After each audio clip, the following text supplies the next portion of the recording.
on the shopping spree. Chanel, Louis, Gucci, Prada. I'm talking about what Pat at?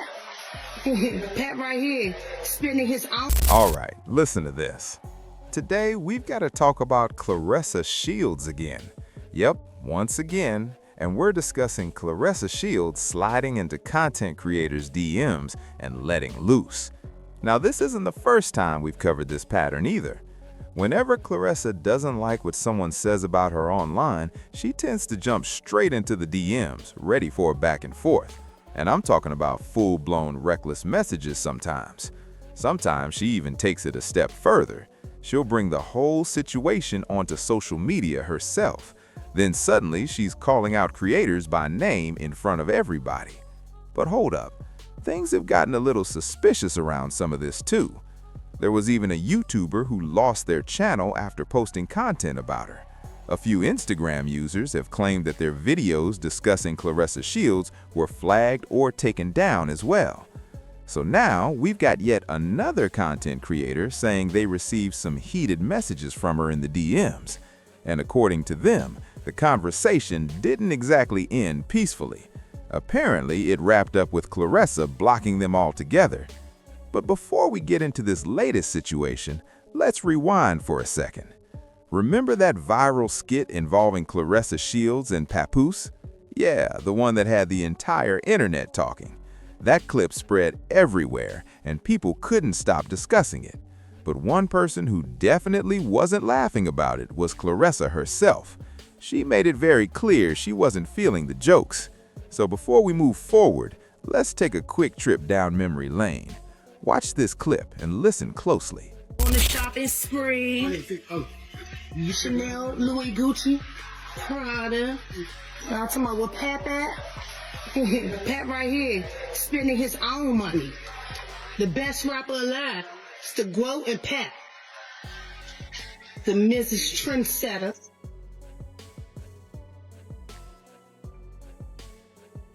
Whatever I do, they bite. Was that Remy? Was that bitch Remy? Hold the fuck up. You said took it for 8? All right, bet. I got you. Yeah, you tip, man. Oh my God, Pat! Yes! Oh my God, you got me Van Cleave. That's 50K on the wrist. Yes. My baby took me shopping. Y'all talking about, man, they got no money. Pep got that. Pep outside. Hey, baby, show them what you working with. My baby got a job, baby. Yes, it's Pep money. That ain't my money. Hey, baby, put my money back. It's ain't a no. Get with it. Oh shit, that's Claressa Shields and some dude. Hey, How you doing? how you? Hey, can I get your autograph? Get Pep autograph too, cause my man, he the best rapper alive. Whoa. Is that Claressa? Hey girl, let me get a picture. Hi. Yes. What's in this bag, girl? Listen to this part because it gets messy. Personally, I thought the skit was hilarious. To me, it perfectly captured the way Claressa Shields has been acting during this whole situation with Papoose. But clearly, Claressa didn't see the humor in it, not even a little bit. She jumped straight into the comment section and fired off a response. According to the screenshot, she wrote something along the lines of, "You weird-ass hater with this whack-ass video." Yeah, that's the energy she came with. So then, the content creator decided to show receipts. They posted the whole situation on their Instagram page, which goes by All About Your Style. And apparently, Claressa had already slid into their DMs before that. In the message, she allegedly wrote, "I don't know how I ended up on your radar, but get me off it." She continued by saying the creator wasn't a fan, but just another groupie. Then she told them to stay off her page with their whack comments and whack videos. And to top it off, she even added a "you suck" at the end. There were tomato emojis thrown in there too, for extra emphasis. Then boom, the chat suddenly shows that messaging was restricted for a couple of days. Now, the content creator wasn't about to stay quiet after that. At the top of their post, they wrote in bold, "Claressa, don't talk trash in my DMs and then block me." They even threw in a line saying she must wish she were Remy Ma when it comes to Pap. And yeah, they kept going after that.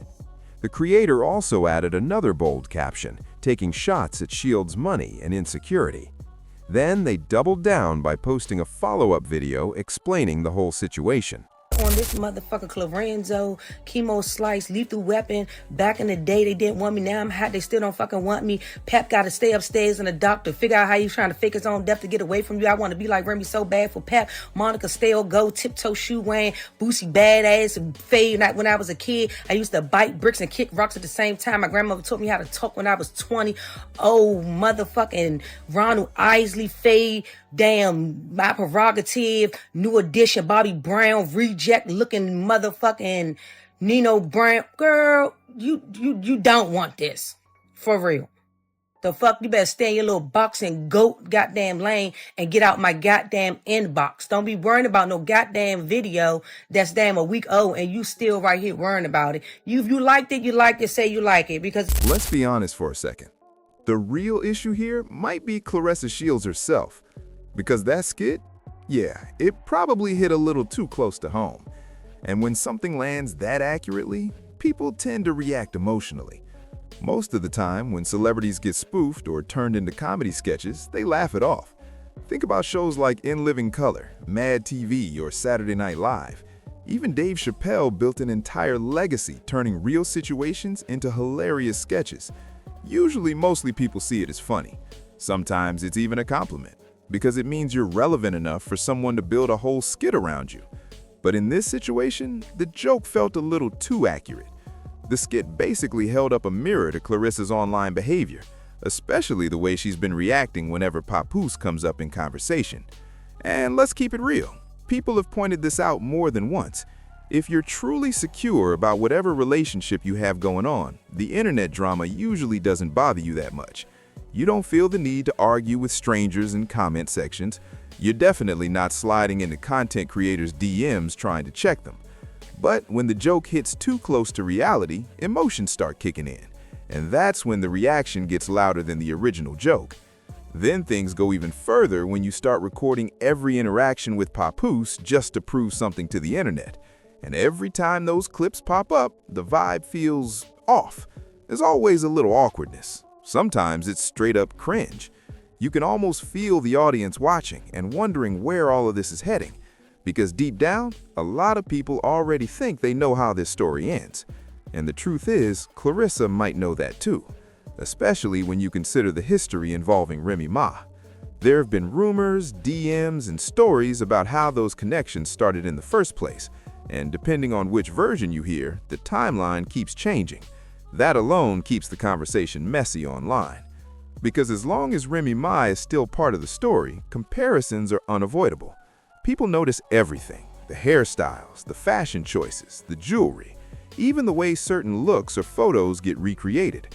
Fans online swear they've seen moments that remind them directly of things Remy did before. Whether it's intentional or not, that perception sticks. And perception is powerful on the internet. So when people start feeling like someone is trying to copy the blueprint, the conversation only gets louder. Then suddenly people start connecting dots everywhere: modeling, music, reality TV aspirations. And critics start saying it feels like someone studied Remy Ma's entire career path.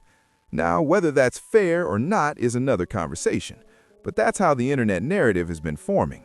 Which is why the skit hit people so hard in the first place. Because to a lot of viewers, it didn't just feel like a random joke, it felt like commentary. And sometimes, commentary stings more than insults. At the end of the day though, if everything in the relationship is truly solid, none of this should matter.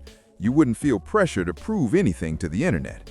But right now, with the energy, looks like someone is trying to convince the world that the situation is legit. And critics keep saying it feels like a constant battle to prove it's real. Meanwhile, the people online keep throwing around the side chick behavior label. They point out the traveling, the visits, and the fact that Papoose still spends a lot of time in New York. Those little details keep fueling speculation, so the conversation just keeps looping back around again and again.